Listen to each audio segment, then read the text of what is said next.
नमस्कार साथियों, स्वागत है आप सभी का सामाजिक न्याय की पाठशाला में। दोस्तों, आज हम इस वीडियो में बात करने वाले हैं गुलामगिरी पुस्तक के 5वें परिच्छेद के बारे में। जी हाँ दोस्तों, अगर आप गुलामगिरी पुस्तक के परिच्छेद नंबर 1 और 2, 3, 4 अभी तक नहीं देखे हैं तो डिस्क्रिप्शन में लिंक है, आप वहाँ से देख सकते हैं। तो चलिए दोस्तों, आज की वीडियो की शुरुआत करते हैं और जानते हैं कि महात्मा फुले इस किताब के 5वें परिच्छेद में क्या कुछ बातें कहें और लिखे हैं। दोस्तों, ये 5वां परिच्छेद नरसिंह, हिरण्यकश्यप, प्रहलाद, विप्र और विरोचन आदि के संबंध में है। तो चलिए साथियों, जानते हैं कि महात्मा फुले जी ने आखिर ये किताब में क्या लिखा है। ढोंडीराव महात्मा ज्योतिबा फुले से पूछते हैं कि वराह के मरने के बाद द्विज लोगों का मुखिया कौन हुआ। ज्योतिराव बताते हैं नरसिंह। ढोंडीराव फिर बोलते हैं नरसिंह स्वभाव से कैसा था। ज्योतिराव बताते हैं नरसिंह स्वभाव से लालची, धोखेबाज, विश्वासघात करने वाला, विनाशकारी, क्रूर और भ्रष्ट था। वह शरीर से बहुत मजबूत और बलवान था। ढोंडीराव उसने क्या क्या किया था। ज्योतिराव बताते हैं सबसे पहले उसके मन में हिरण्यकश्यप की हत्या करने का विचार आया। उसने यह अच्छी तरह समझ लिया था कि उसकी हत्या किए बगैर उसका राज्य से मिलने वाला नहीं था। उसका पहला दुष्ट उद्देश्य सफल हो, इसके लिए उसने गुप्त हरकतें करना शुरू कर दिया। उसने अपने एक द्विज शिक्षक के माध्यम से हिरण्यकश्यप के बेटे प्रहलाद के अबोध मन पर अपने धर्म सिद्धांत थोपना प्रारंभ किया था। इसकी वजह से प्रहलाद ने अपने हर हर नाम के कुलस्वामी की पूजा करना त्याग दिया। बाद में हिरण्यकश्यप ने प्रहलाद के भ्रष्ट हुए मन को पुनः अपने कुल स्वामी की पूजा करने के लिए अनुकूल करने की दृष्टि से हर तरह की कोशिश की, लेकिन नरसिंह की ओर से प्रहलाद को भीतर से मदद होने के कारण हिरण्यकश्यप के सारे प्रयास बेकार गए। अंत में नरसिंह ने उस अबोध बालक को अपने बहकावे में लाकर उसका मन इस तरह से भ्रष्ट किया कि वह अपने पिता की हत्या कर दे। लेकिन इस तरह का अमानवीय कृत्य करने के लिए उस लड़के की हिम्मत नहीं हुई। इसलिए उसने नरसिंह को मौका देखकर ताजिया से बाघ की बनावट स्वर्ण की तरह अपने सारे बदन को रंगवाया, मुंह में बड़े बड़े नकली दांत लगवाए और लंबे लंबे वालों दाढ़ी मूछें लगवाई, और यह एक तरह से नकली भयंकर सिंह बन गया था।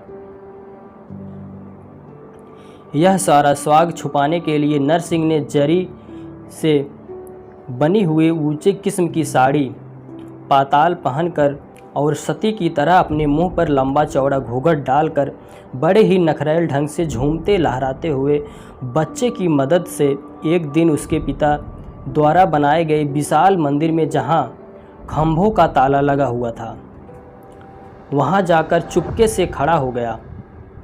उसी दरमियान हिरण्यकश्यप सारे दिन के शासन भार से थका अपने मंदिर में आकर आराम करने के उद्देश्य से ज्यों ही पलक पर लेटा, नरसिंह ने बड़ी तेजी के साथ सिर का घूंघट खोलकर आंचल को कमर में लपेटकर उन खंभों की ओट से निकलकर हिरण्यकश्यप के बदन पर कातिलाने ढंग से टूट पड़ा। उसने अपने हाथ की मुट्ठी में छुपाए हुए बगनगा से उसके पेट को फाड़ दिया। इस तरह उसने हिरण्यकश्यप की हत्या कर दी। बाद में नरसिंह वहां से सभी द्विजों को लेकर रात और दिन एक करके अपने मुल्क में भाग गया। इधर नरसिंह ने प्रहलाद को तो भुलावे में रख दिया था, लेकिन जब क्षत्रियों को यह ध्यान में आया कि नरसिंह ने अमानवीय कर्म किया है, तब उन्होंने आर्य लोगों को द्विज कहना बिल्कुल त्याग दिया और नरसिंह को विप्री कहने लगे। इसी विपरीत शब्द से बाद में उसका नाम विप्र पड़ा होगा। बाद में क्षत्रियों ने नरसिंह यानी सिंह की औरत कहकर कोसना शुरू कर दिया। अंत में हिरण्यकश्यप के बच्चों में से कईयों ने नरसिंह को पकड़कर उसको उचित दंड देने की कोशिश की, किंतु नरसिंह हिरण्यकश्यप की राजसत्ता हड़पने की इच्छा छोड़कर केवल अपने मुल्क और अपनी जान को संभालते हुए किसी प्रकार का पुनः प्रयास न करते हुए मर गया। ढोंडीराव पूछते हैं फिर नरसिंह के इस तरह के अमानवीय कृत्यों की वजह से उसके नाम को लेकर बाद में कोई उसकी छी थू ना करे। इस डर से विपरीत इतिहासकारों ने कुछ समय के बाद उचित समय को जानकर नरसिंह के बारे में यह सिद्ध करने की कोशिश की कि वह तो खंभे से पैदा हुआ। इस तरह उसके नाम के साथ कई झूठ मूठ की कल्पनाएं गढ़कर इतिहास में घुसेड़ दी गई होगी। ज्योतिराव अब बताते हैं, हाँ, इसमें भी कोई संदेह नहीं, क्योंकि यदि वह खंभे से पैदा हुआ यह कहा जाए तब उसकी गर्भ की नाल दूसरे किस व्यक्ति ने काटी होगी और उसके मुंह में दूध का स्तन दिए बगैर वह कैसे जिया होगा। आप देख सकते हैं कि महात्मा फूले जी कैसे कैसे विषयों पर तर्क कर रहे हैं। बाद में वह किसी न किसी दाई या बाहर का दूध पिए बगैर छोटे से बड़ा कैसे हुआ होगा। शायद यह भी हो सकता है यदि यह कहा जाए, लेकिन सृष्टि में इस तरह से कुछ भी घटते हुए नहीं दिखाई देता। यह तो सृष्टिक्रम के विरुद्ध ही है ना।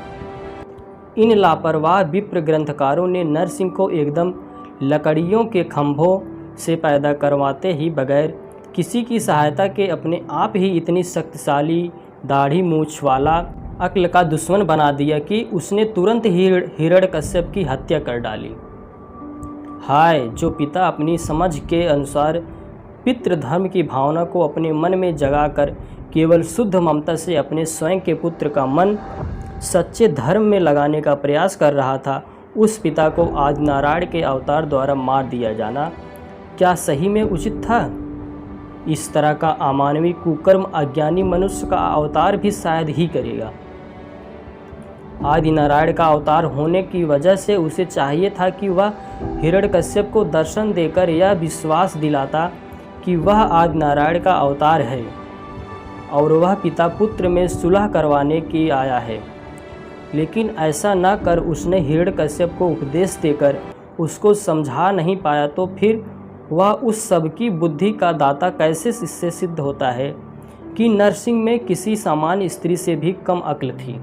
फिलहाल हिंदुस्तान में अमेरिकी और यूरोपियन मशीनरियों ने यहाँ के कई युवकों को ख्रिस्ती बना लिया, किंतु उनमें से किसी ने भी किसी ख्रिस्ती युवक के पिता की हत्या नहीं की। यह कितना बड़ा आश्चर्य है। ढोंडीराव फिर एक सवाल पूछते हैं ज्योतिराव जी से। आइए देखते हैं क्या पूछ रहे हैं। ढोंडीराव कहते हैं, नरसिंह की इस तरह दुर्दशा होने पर विप्रों ने प्रहलाद का राज्य लेने के लिए कुछ कोशिश की या नहीं?